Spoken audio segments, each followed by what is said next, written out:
My name is Helen Carter. I'm 70 years old, a retired librarian, a mother, and a widow.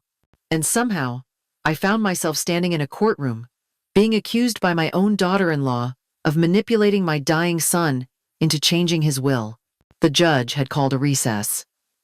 I was walking back to my seat when Kayla leaned in close, her voice low enough so no one else could hear. "You're going to regret ever crossing me, Helen." Her breath smelled faintly of mint and malice. She smiled like it was just a polite exchange, then turned back toward her table as if she hadn't just threatened me in open court. I stood there for a second, stunned.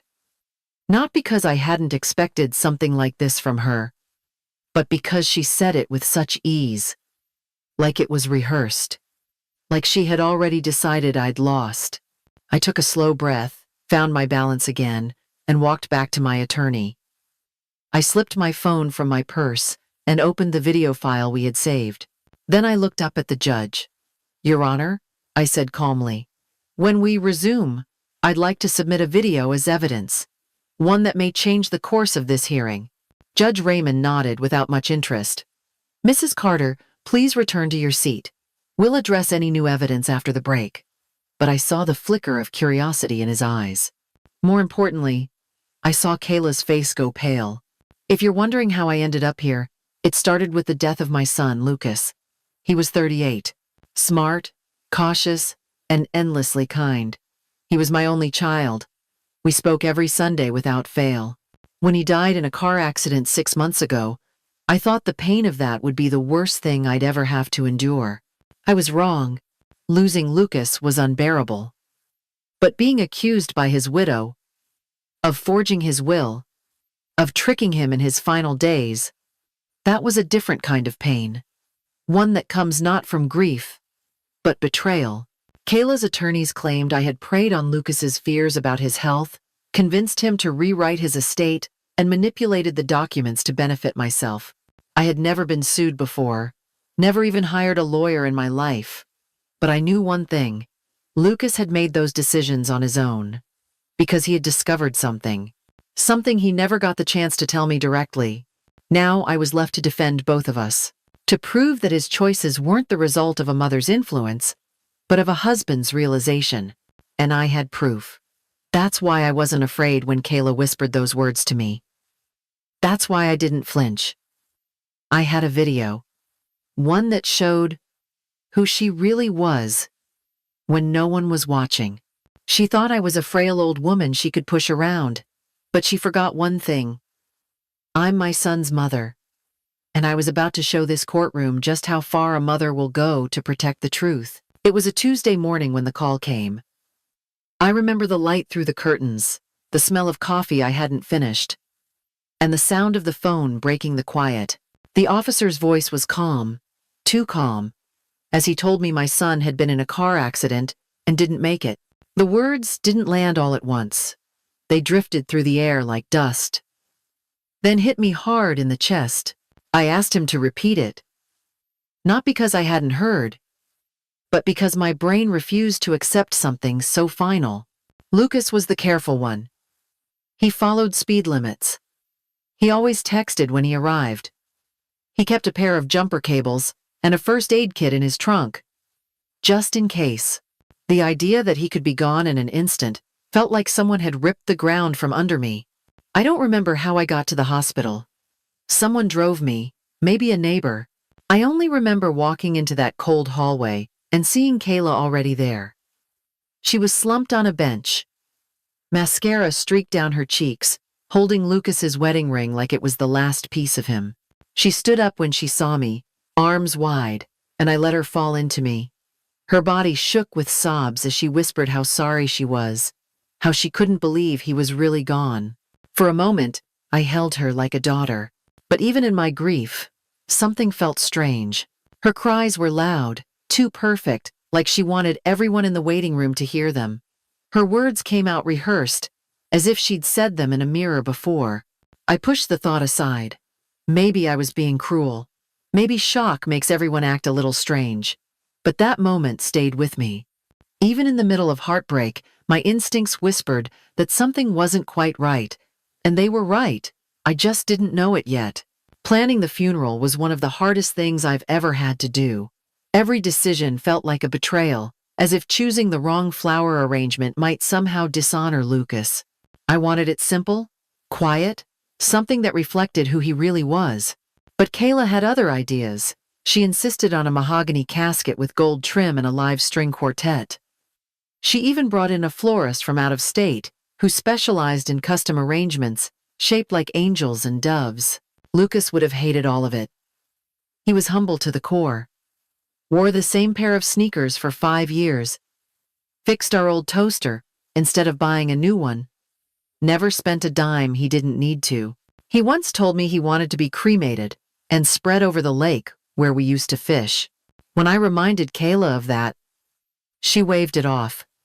Said he'd changed his mind. Said he told her just last month that he wanted something people would remember. I didn't argue. I couldn't. I was too tired and too broken to fight over caskets. But the choices she made stuck with me. She talked about the funeral like it was a party. Kept referring to the guest list, the lighting, the visual impact. I watched her go through floral invoices with the focus of someone planning a wedding, not a goodbye. At first, I tried to give her the benefit of the doubt. People grieve in different ways. Maybe this was her way of coping. But there was something cold about it. Calculated. As if she were putting on a show for someone. The day of the service, she wore a designer dress with sky-high heels and made sure to cry right on cue. Every photo captured her at just the right angle. I noticed a few people whispering. I wasn't the only one starting to wonder. Lucas deserved better. He deserved to be mourned, not marketed. And deep down, I started to feel like I was the only one actually grieving him. 2 weeks after the funeral, we sat in a polished office with too many books and not enough warmth. The estate attorney, Mr. Langford, wore a solemn expression and thick glasses that slid down his nose as he read aloud. I had no idea what to expect, but Kayla walked in like a queen returning for her crown. She barely glanced at me as she took the seat beside mine. Her fingers tapped her phone, her posture perfect, her makeup flawless. It was clear she believed everything Lucas owned was already hers. Mr. Langford started with a few standard legal terms, then got to the part that made the room feel colder. Lucas had left the house to me, his mother, with the note that he hoped I would always feel safe there. His savings and life insurance were to be divided equally between Kayla and me. I didn't react. I was too stunned to feel anything. But out of the corner of my eye, I watched Kayla's expression shift in slow motion. First confusion, then disbelief. Then the quiet, deadly kind of fury people hide behind tight smiles and polite nods. She asked to see the paperwork again, pretending not to understand. Mr. Langford handed her the folder, and she stared at the pages like they had betrayed her. There was no scene, no shouting, just the simmering silence of someone whose entire plan had just slipped through her fingers. She forced a laugh, said Lucas must have been confused, insisted they'd talked about everything going to her. But nothing she said could change what was written and notarized. Lucas had made a choice, one she clearly hadn't seen coming. That's when I started to wonder, why had he made those changes without telling her? Why the secrecy? Why give me the house when she was still so young and capable? Something didn't feel right. And for the first time since Lucas died, I felt something other than grief. I felt suspicion, and I knew I needed to start paying closer attention. It was a Wednesday morning when the doorbell rang. I opened the door to a man in a gray suit holding a large envelope with my name on it. He didn't say much, just handed it to me and walked away like it was just another delivery. I stood there on the porch, fingers trembling as I peeled the flap open. Inside were pages of legal jargon, heavy with accusation. Kayla was suing me. She claimed I had manipulated Lucas into changing his will while he was emotionally vulnerable. My first thought was that it had to be some kind of mistake, some clerical error or misunderstanding. But the more I read, the more the words cut. Fraud, coercion, elder abuse. It was all there, signed by her attorney, stamped and filed with the court. I sat down on the front steps and stared out at the garden. Lucas helped me plant last spring. I couldn't believe she was really doing this. I'd tolerated her coldness, her spending, her need for attention. But this was something else entirely. It wasn't grief. It was a strategy. And suddenly, all the moments I had brushed off her over-the-top funeral planning, the tight smile at the will reading, the way she avoided my eyes started to look very different. I knew I needed help, so I called Mason Shaw, an old friend of my late husband. Mason was a retired attorney, sharp as ever at 75, and still did pro bono work when he believed in the cause. He came over that evening, took one look at the documents, and sighed. He told me not to panic, but not to underestimate Kayla either. This wasn't going to be a misunderstanding we could talk out. This was war, and as much as it broke my heart to admit it, I was going to have to fight my son's widow to defend my son's name. It was a quiet Saturday afternoon, and I was watering the petunias when Ethan showed up at my doorstep. He looked nervous, shifting from foot to foot like he'd done something wrong. He held out his phone without saying a word, and said he thought I needed to see something. I invited him inside, still confused, and sat beside him on the couch as he pulled up a video. He told me it came from his drone. Ethan had been testing out its night vision the week of the funeral. He'd flown it a little too far, and ended up recording something over my backyard. At first, the footage was shaky. Trees, rooftops, patches of lawn. Then the drone hovered over my back fence, and the scene came into focus. There, in the dim, grainy light, was Kayla. She was standing in the yard in the black dress she wore to the funeral, but it wasn't grief on her face. It was something else entirely. She was wrapped in the arms of a man I didn't recognize. They were close, too close. His hand cupped her face, and then they kissed. Not a peck. Not comfort. It was deliberate, intimate, and it happened just hours before we were supposed to bury my son. I must have watched that clip 10 times in a row before I spoke. My mouth was dry, my hands clenched. Ethan looked terrified, like he'd done something terrible by showing me. I told him he'd done the right thing. He asked if I wanted him to delete it. I said absolutely not. I needed to know who that man was. A few days later, after some online digging, and one very awkward phone call to the local insurance office, I had a name. Michael Graves. He sold life insurance out of a small office, 3 blocks from City Hall. His LinkedIn profile was filled with smiling headshots and promises about maximizing policy value for grieving families. And just like that, the puzzle started fitting together. Kayla's obsession with funeral optics, her icy reaction to the will, her fast legal attack, it all made sense if she thought she was getting a payday. A big one. And Michael, with his access to insurance details, was exactly the kind of partner she'd need to make it happen. I started pulling every string I could. Public records, archived emails, anything I could legally access. I wasn't sure what I was hoping to find, but I couldn't sit still anymore. I couldn't let this lie fester. Not after what Ethan had shown me. When I brought the video to Mason, he didn't say a word for the first full minute. He just leaned in, squinting, rewinding the moment they kissed. When it ended, he sat back and exhaled. "This isn't just a scandal," he said. "This is a motive. And timing." We checked the timestamp. It was nearly midnight, the night before the funeral. Less than 14 hours before, Kayla would stand beside me, sobbing at the graveside, pretending to mourn the man she had already replaced. I looked at Mason and nodded. We weren't guessing anymore. We had something real, something that could turn the tide. For the first time since Lucas died, I felt like maybe I wasn't the one on trial. Maybe she was. And maybe justice was finally getting a chance to speak. After seeing that video, I stopped grieving and started investigating. I needed to know how far Kayla's betrayal really went. Mason and I made a list.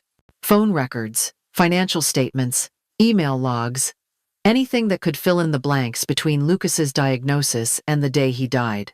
The first thing we found was her call history. Dozens of texts and late-night calls between Kayla and Michael Graves go back almost 8 months. It started right after Lucas was diagnosed with early-stage diabetes, a manageable condition, but clearly enough to set something in motion for her. Next came the insurance records. Mason helped me file a request for Lucas's life insurance policy history. That's when the number hit me like a punch. Originally, his coverage was $200,000. But 2 months before the accident, Kayla had submitted paperwork to increase it to $900,000. The signature on the form was Lucas's, but something about it looked off. Slanted differently, a little shakier. We couldn't prove forgery, not yet, but it raised serious questions. Why would Lucas agree to such a huge jump in coverage so close to his death? We kept digging. I remembered Lucas had kept old documents in a fireproof box under his bed. When I opened it, tucked beneath some tax returns and warranty slips, was a sealed envelope with my name on it. The handwriting made my heart stop. It was his. Inside was a letter dated 2 days before the crash. He said he'd been suspicious for a while, that Kayla was hiding things, acting distant, taking calls in the bathroom. He wrote that he'd gone to see Michael Graves himself and changed his policy back to the original payout. He also made sure to update the beneficiaries, splitting everything equally between Kayla and me, with the house going to me entirely. Lucas had figured it out. Maybe not the full extent, but enough to know he couldn't trust her. He didn't want to confront her directly, not with everything so fragile.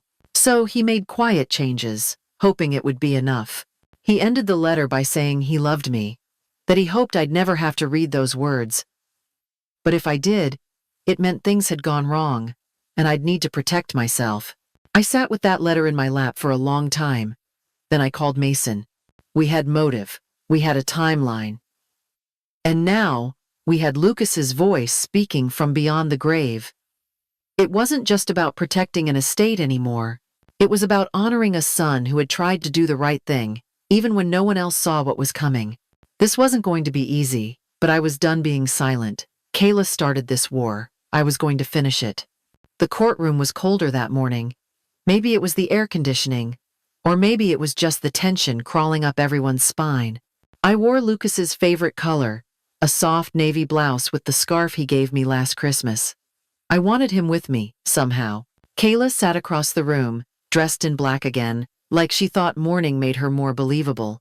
Her lawyer, a sharp-tongued woman named Renee Cross, opened the session with a speech about grief, about love, about how families can twist the truth when money's involved. She painted me as a lonely mother desperate for control, manipulating her sick son out of fear. I didn't flinch. Not when the jury looked at me. Not when Kayla dabbed at her eyes like they were leaking tears on cue, because I knew what was coming.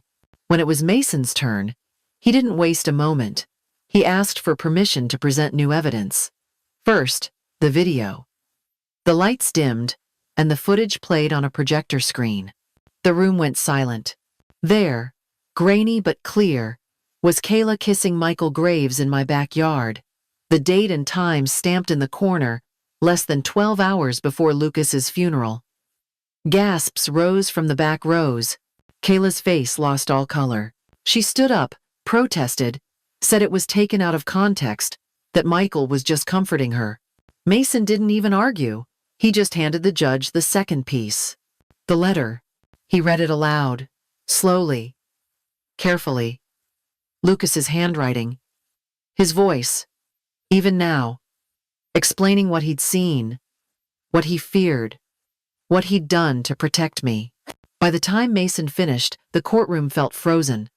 Kayla stared straight ahead, her hands clenched. Renee tried to object, claimed emotional manipulation, said Lucas's words weren't evidence of a sound mind. But it didn't matter. The judge leaned forward. Her voice was calm, but final. The will stands. No evidence of coercion. No fraud by the defendant. Then she added one more thing. Due to new revelations, the court would forward the matter to the district attorney's office for investigation into possible insurance fraud. She advised Kayla to secure criminal counsel. The gavel dropped, and it was done. Kayla didn't look at me as she left. She didn't cry. She didn't scream. She just walked out like everything she'd built had vanished in a breath. Because it had. I stayed seated for a moment, letting it sink in. Not just the legal victory, but the truth. Lucas had seen through her. He'd acted. And I had honored his final wish. Justice wasn't just a verdict. It was a promise kept. A mother's promise to her son. The house is quiet now, but it feels peaceful instead of empty. I still make dinner on Sundays, the way I used to when Lucas would come over. I set the table for one, but I leave his seat untouched, like he might still walk through the door one day with that smile of his and ask what's for dessert. Ethan stops by sometimes. He brings his drone, shows me new footage of birds or sunsets or whatever caught his eye that week. He never says much about what happened, but I can tell he understands that his small act changed everything. One day, he brought over a little thank you card his mom had written. She said what I already knew. That being a teenager with a drone might have saved more than just a case. It gave an old woman back her dignity. It gave a son justice. Kayla's gone. Last I heard, she moved out of state while the legal mess played out. The charges didn't stick the way we hoped, but her reputation didn't survive the courtroom either. Sometimes, justice is quiet. It's the kind that lives in whispers, in the way people remember your name. Mason checks in once a month. He says he hasn't taken on another case since mine. Told me he likes to end things on a win. I tell him he's welcome here any time. And I mean it. Without him, I would have been eaten alive by that courtroom. The garden's blooming again. The roses Lucas planted have taken over the side yard, bright and wild like he always liked them. I water them every morning and think about how he planned all of this, down to the last page of that letter. He didn't just leave me a house. He left me the truth.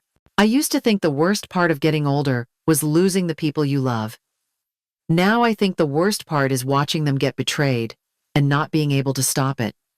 But Lucas stopped it. He saw through the lie, and he trusted me to finish what he started. There's comfort in that. Not just because I won, but because I know he knew I would fight, that I would rise when someone tried to bury his name in greed. That's what mothers do. So now I live quietly. I read, I garden, I wait for Ethan's visits. And every once in a while, when the wind shifts just right, I sit by the kitchen window, hold a warm cup of tea, and talk to Lucas like he never left. He gave me more than an inheritance. He gave me a reason to believe that truth matters. That love, real love, doesn't vanish. It protects. It prepares. And sometimes, even after death, it speaks louder than anything else.